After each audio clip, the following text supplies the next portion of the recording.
Yo, what's good, guys? Today we got another reaction video. Today we are reacting to Jimmy the High Roller. I think that's his name.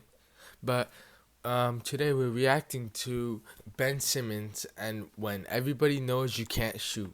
Let's get straight into it, man.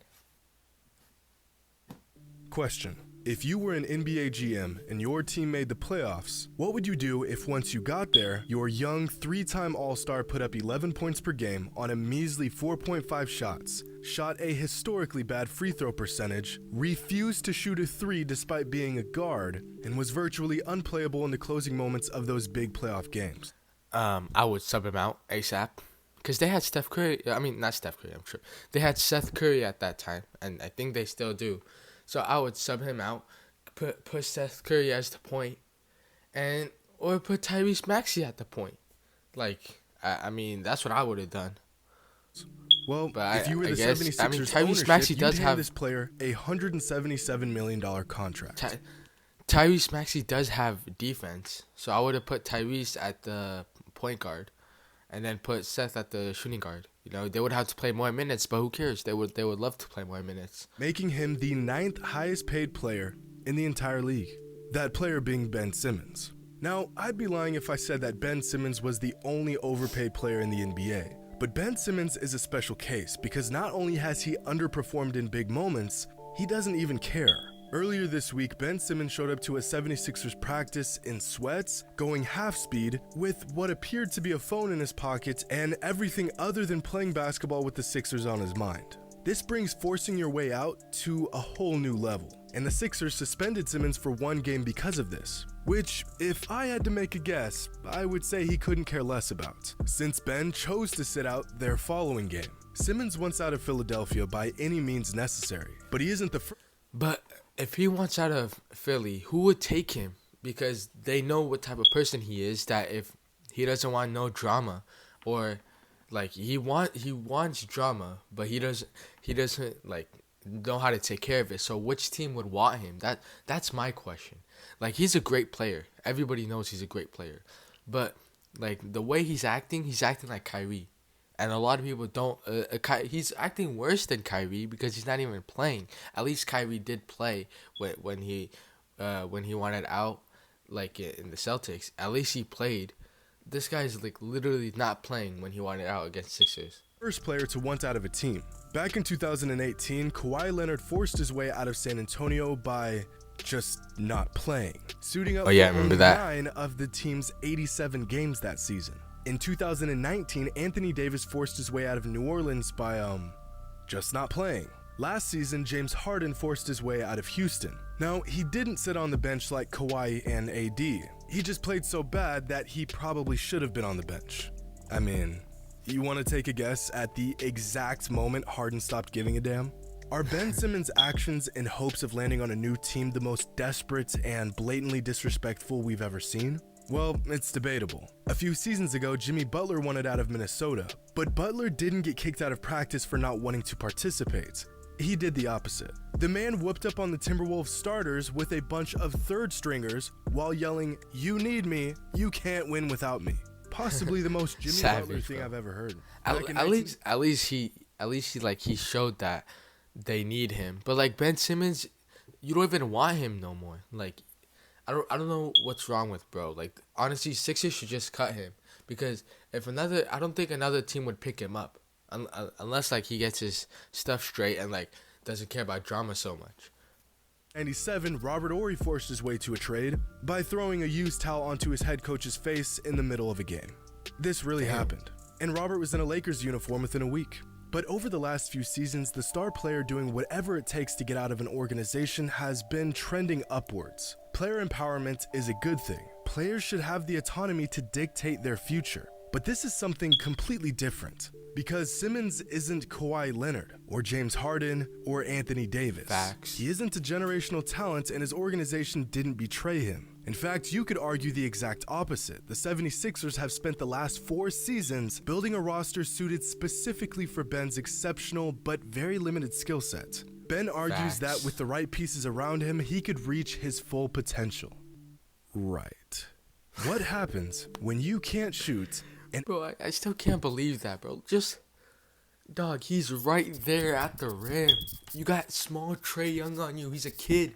He's a kid compared to you, and you're like, bro. When I saw that, bro, I was like jumping. I was like, what are you doing? I like, bro, this guy, like, Shaq said it best yesterday. Shaq said it best. He's not here. He's not tough over here in the mental. Like, he's not mentally tough at all. Like, Shaq said it the best. I don't know if y'all saw the clip, but Shaq legit said Ben Simmons is not tough mentally, which is true, man. It's true. Like, bro doesn't know what he wants to do with his career. Like, he's making like unnecessary like drama. He's legit being a drama queen for no reason. Like, Philly wants to help him, but he doesn't want to be with Philly. But Philly is a good organization because now you have Joel Embiid and you got some shooters. But I don't know what the hell's wrong with him. Everyone like, knows it. He's tripping. That for question real. is quite literal, but let me broaden the question. What happens when you think you're a superstar, but everyone else knows you're not? Now, before we answer that, I want to give a big shout out to today's sponsor, the age-old case of a good player who thinks he's a superstar. I'm not sure if this has ever gone well for anyone, ever. Here's an interesting chart displaying the continuity of every roster in the NBA from season to season. In other words, this chart tracks how much each NBA team changes its roster every season. And with one of the most turbulent rosters in the entire NBA is the 76ers, making adjustments to their team more than nearly every other organization in the league. A lot of these changes specifically made in order for Ben Simmons to succeed, potentially leading to success for the 76ers. And this plan was going relatively well, until last season's playoffs. Simmons misses the first time in his career he's decided. Well, it was on this floor in game one. I don't understand. What if he did it on purpose? Ben Simmons. He misses again. I'm starting to believe he missed free throws on purpose. That's what I'm starting to believe, bro. 5 consecutive free throws now. Right there. See? This was it. Simmons, possession with shots and possession. Bro. Doc, you think Ben Simmons can still be a point guard for a championship team like the one you guys want to become? Yeah, David, I don't know that question or the answer to that right now. Doc was pissed. Must I remind y'all, this man is one of the highest paid players in the NBA. And despite the organization standing steady beside him, this guy is demanding a trade. And as selfish and unaware as Ben is being to his teammates and coaches, his actions could potentially hurt the entire league as a whole. At this point, it only seems like a matter of time before Simmons finds himself suiting up with a different team, which would mean that for no justifiable reason, completely unwarranted, a player can just decide one day he doesn't want to be on a certain team anymore, and that team is held hostage, with money tied up in that player and a roster situation that they are now forced to scramble and patch together. This goes beyond player empowerment, resembling something more like player dictatorship. Connor Bergen, a writer for SB Nation, discussed potential changes to how the NBA structures player contracts due to these forced demands. In the modern era of player empowerment and freedom of movement, franchise executives argue they need more protection from trade requests and player non-compliance. Team officials have recently discussed the possibility of introducing monetary repercussions for players who ask out. There's got to be some kind of penalty or fine. These guys sign the Supermax and they want to get traded the next day. Some GMs have suggested... I mean, if you want to get traded, my thing is, like, you should still play for the team, but, like, because nobody wants to stay on the team if they're ass. Like, let's be real. So what they should do is they should still play. They should still force them to suit up and play. But while the GM and everybody in the front office finds a way to trade them. Because what they did with Anthony Davis and Kawhi, they just let him sit down. Like, they didn't say nothing about it. Like, Kawhi legit sat out for, like, damn near the whole season. Anthony Davis sat out for crucial time when they needed them the most. But I think, like, they should still force them to play unless they get fined. Because, like, how Kyrie, when he didn't get vaccinated in the beginning, they said they were gonna fine him $500,000. They should do the same for these guys. That okay, we're not gonna pay you for how many for X games amount you're not gonna play, and obviously they would play because they want to play for the money, because they're gonna lose hella money. So they should have done the same. Like, at least James Harden did play. Yeah, he played like ass, but he did play. He did his part. But Jimmy Butler did his part. Kawhi did not do his part. AD did not do his part. Kyrie tried doing it, but look at him. He legit they're not paying him right now. They said, okay, bet you're gonna sit out. We're not gonna pay you. And at the beginning they said we're not even for all the games you're gonna miss. You're gonna lose $500,000. So he would have played at least 30 games and would have lost like $20 million over this season. But they kind of helped Kyrie and said, help. Okay, we're not gonna even play you. So I think that's what they should have done with Ben Simmons, that they should have forced it on him. Yeah, they did fine him, but that was only training camp. They should fine him for every game that he doesn't play. Like, okay, if you don't suit up, you're gonna you're gonna lose like X amount of money. And he makes what?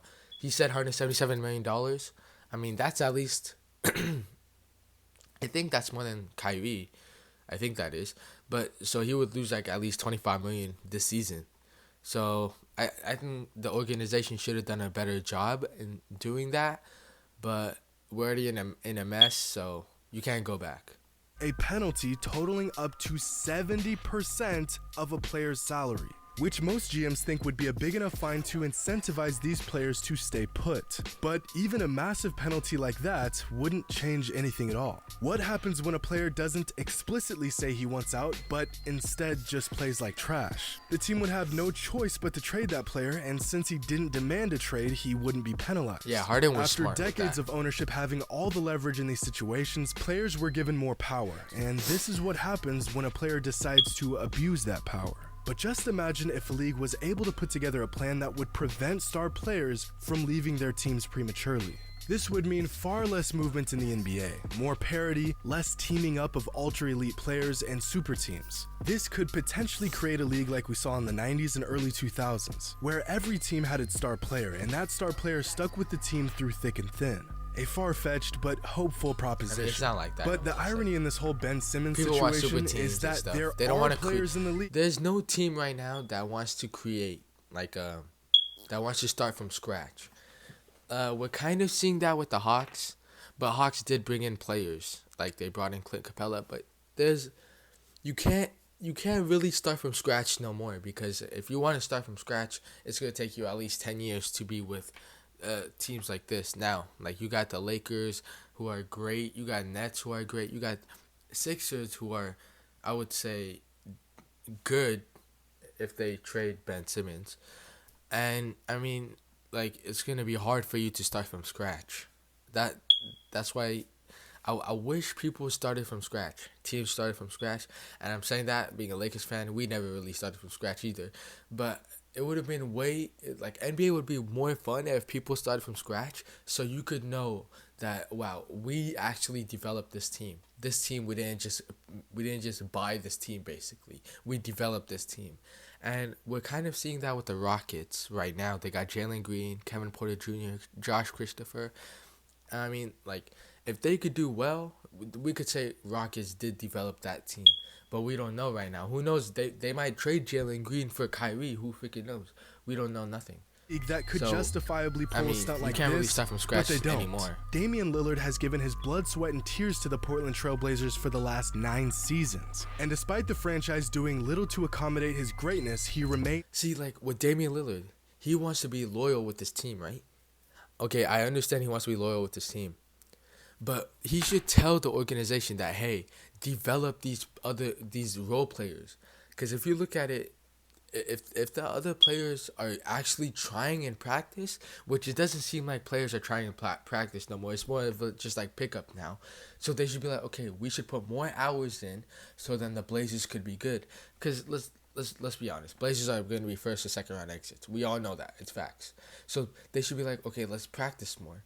Like how Kobe did. He practiced more with his team. When they were asked, like, I think like 2006, 2005 and 2006, that like time period when the Lakers were terrible because we got rid of Shaq. So Kobe said, okay, bet, we really got to step it up and tell the GM that we got to do something about this team and make it better. So that's what Dame should do about this team and be like, okay, let's put more hours into practice rather than enjoying life. You feel me? I mean, that's the only way you're going to be good. Like, Kobe put 8 hours a day every single day. Look at him now; he's top 3 of all time. He's loyal to the team. Like, it could go a long Washington way. Post article written by Jerry Brewer pretty much summarizes Simmons' antics. Star movement has filled a vacuum created by lack of parity. It has caused personal acquisition to become as popular as the regular season and playoffs. Right now, it seems to be a vicious cycle of instability led by players who have assumed power without really knowing what they want, on the whims of entitled 20-somethings who would rather escape the grind or who would rather go to the next shiny market than coexist with another star. Every prominent player is in pursuit of a move that supposedly will change the landscape of the league. And possibly the worst part, Simmons isn't even a superstar. Sure, he's a good player, but when the going gets no, stop it. He is a superstar. He just can't shoot. He can't shoot, but he makes bad decisions, and that's the same with Russ. Russ can't shoot and he makes bad decisions. So, like, he's still a superstar. You can't take that away. He's great in every other aspect of his game. He just can't shoot, and he has poor decision making, which we saw with Trae Young. Like that smoke layup, and like if he just works, he has to work on his confidence. That's the only way he'll be a better decision maker. At least Russell Westbrook, he has confidence. Like, he could shoot like 33s and airball, he wouldn't care. This guy doesn't even shoot a 3. But to say he's not a superstar, that's a reach. He is a superstar. How many people want Simmons dictating the success of their team down the stretch? And Brewer's comments on escaping the grind really hits the nail on the head with Ben Simmons. This man has had no progression in 4 NBA seasons. He hasn't expanded his game. He hasn't developed even a sign of a jump shot. I'm not in the gym putting up shots with the man, but it wouldn't be a stretch to say that Ben has avoided the grind. He's content with being the player that he is, while deflecting his faults and shortcomings on its... I think it's just a lack of confidence. I really think it's a lack of confidence, and I don't know what it is, because when we see in the summer, bro was shooting from half court, right? But I don't know what it is. It's probably lack of confidence, or he wants out of Sixers. I think after watching those bricked free throws, I think he wanted out of Sixers at that time. He's like, okay, bet, let me miss these free throws. Let me lose the series so that he could leave. So I think that was his plan the whole time, that he wants to get out of Sixers and start from scratch. Something like Markelle Fultz. Markelle Fultz said, I want to start from scratch. If you guys remember, he was on the Magic. And was he... Wait, no, I'm tripping. He was on the Sixers, and he said, I wanted to start from scratch. So they traded him to the Magic. So that's what I think Simmons wants to do. Team that has done everything to help him. Think about it. Everything that makes Ben Simmons a great player, it's all God-given. His vision, his IQ, his passing, his size. Mans is getting paid $33 million a year for being 6'10". And this is coming from someone who has been on the Ben Simmons bandwagon since he was a senior in high school. Must we not forget that Kobe wanted out of LA back in 2007. He wasn't happy. Management was at an all-time low, and the Lakers were doing little to meet Kobe's needs. So what does he do about it? The man turned around and won back-to-back championships. Back in 1998, the Chicago Bulls front office did just about everything in their power to disrespect Michael. If you really talk to your GM, and like, you should have like a meeting with everybody, the players, the coach, the water boy, everybody should be there and be like, what can we do to be better? If you just talk and communicate, you can become better. But if you don't want to communicate, like, nothing's gonna happen. Look at Ben Simmons. He's not communicating for like a whole month. We didn't know what was going on. He wasn't in Philly. He came to Philly on his own. Didn't tell nobody. Come on, bro. You can't do that. You're in a career that you have to tell everybody your move. You don't like it, but you got to tell your team that's your team. You got to tell them everything. And even do, MJ didn't make unrealistic demands with the organization. The man just retired. At the end of the day, I don't see this situation going in Ben's favor. Either Ben stays on a team where trust has been completely broken, or the Sixers trade him to a team that can take on his massive contract and he can hit the reset button. New city, same old jump shot, or lack thereof. New team, same sense of entitlement. This is what happens when you can't shoot, and everyone knows it. Hope you all enjoyed. And as always, Ben Simmons, like I said, bro, Ben Simmons, I think he has a lack of confidence, or he wants to get out of that team. We don't know. But what we do know is, like, he's just a drama queen right now. He's worse than Kyrie, honestly. Like, at least Kyrie played for the Celtics when he wanted out. You could tell when he wanted out. At least he played. Kawhi, everybody called Kawhi a drama queen, but nobody's calling Ben Simmons a drama queen, bro. Kawhi was getting so much slander when he sat out the whole season, but now Ben Simmons sits out and nobody says anything. Like, come on, bro. You got. I think it just he's. I don't know what he wants to do. He probably wants to hit the reset button like how Markel Fultz did, but we'll see, man. If he gets traded, I'm telling you, if he does get traded or goes to another team, he's gonna be a beast because he really wants a reset. He doesn't want to stay in Philly. I don't know. It probably is because of Embiid is there. It might be someone in the like upstairs in the office. We don't know nothing. My thing is he wants to be the best player on that team, and we all know the best player on the Sixers is obviously Joel Embiid. Like he's like the second best center right now. Yeah, man. Like, hopefully Sixers could do something about the Simmons, man. Like, this is just out of hand. Hope y'all enjoyed the video. Like, comment, subscribe. Comment your guys' opinions on this. Do you think he's doing all of this like on purpose? Do you see him want to get out? What are your thoughts of what's going on? Anyways, I'm out of here. Peace.